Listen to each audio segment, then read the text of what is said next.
Alors bonjour Souche Magazine, bienvenue dans mon studio, dans mon bunker et je vous présente ma collection fétiche. Ben ça, si vous l'avez tous reconnu, c'est Che Guevara.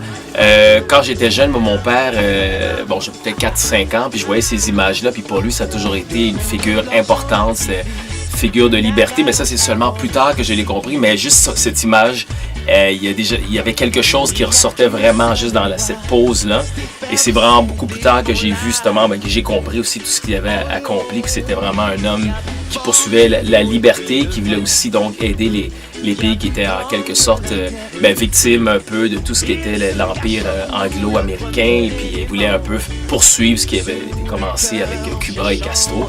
Et pour moi, ça me touche vraiment beaucoup parce que je trouve que la liberté, c'est la chose la plus importante pour la constitution humaine. Et moi, je veux vraiment le véhiculer aussi à travers mon art. Alors voilà.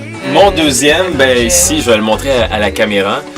C'est un funambule. Moi, j'ai toujours l'impression comme qu'il sort de sa chambre, c'est la nuit.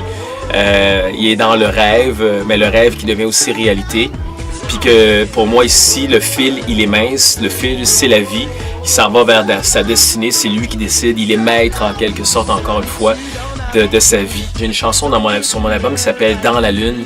Et dans la lune, pour moi, c'est qu'avant le visible, il existe l'invisible.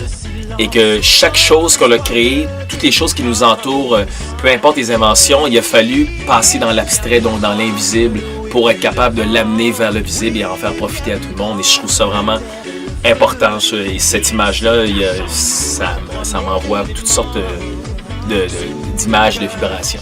Ma chanson, c'est « Je suis astronaute, voyageant sans fusée, d'une étoile à l'autre, où naissent les idées. » Puis après ça, je dis « Je suis capitaine, naviguant sans bateau, les vagues et les poèmes sont nés de mes eaux. » Même aussi dans les conférences que je fais, donc souvent on me demande de résumer qu'est-ce que le rêve. Mais oui, rêver, c'est sérieux.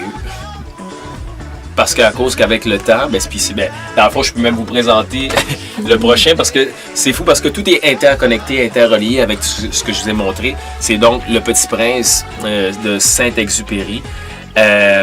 Encore une fois, l'importance du rêve, l'importance que malgré tout, que c'est sûr que tu vas grandir physiquement, psychologiquement, spirituellement, mais il faut toujours, je trouve que le but de la vie, c'est de garder un compartiment pour l'enfant, parce que c'est sûr que tu vas rencontrer des gens dans ta vie qui vont faire en sorte, justement, qui vont te décourager. Puis c'est pas nécessairement des fois pour mal faire, mais des fois c'est inconscient, mais c'est à toi en quelque sorte d'être le défenseur de ton rêve, parce que ce rêve-là, tu l'as eu quand tu étais tout jeune.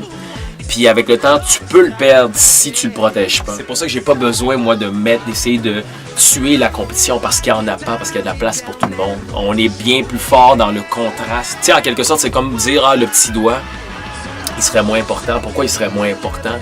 Le petit doigt fait aussi partie de la main. C'est ça qui constitue, entre autres, une main. Chaque tissu est important pour avoir un corps qui se tient. Alors, c'est comme ça que je le vois. Ça fait beaucoup de sens. Ça fait beaucoup de sens. Ça fait du sens.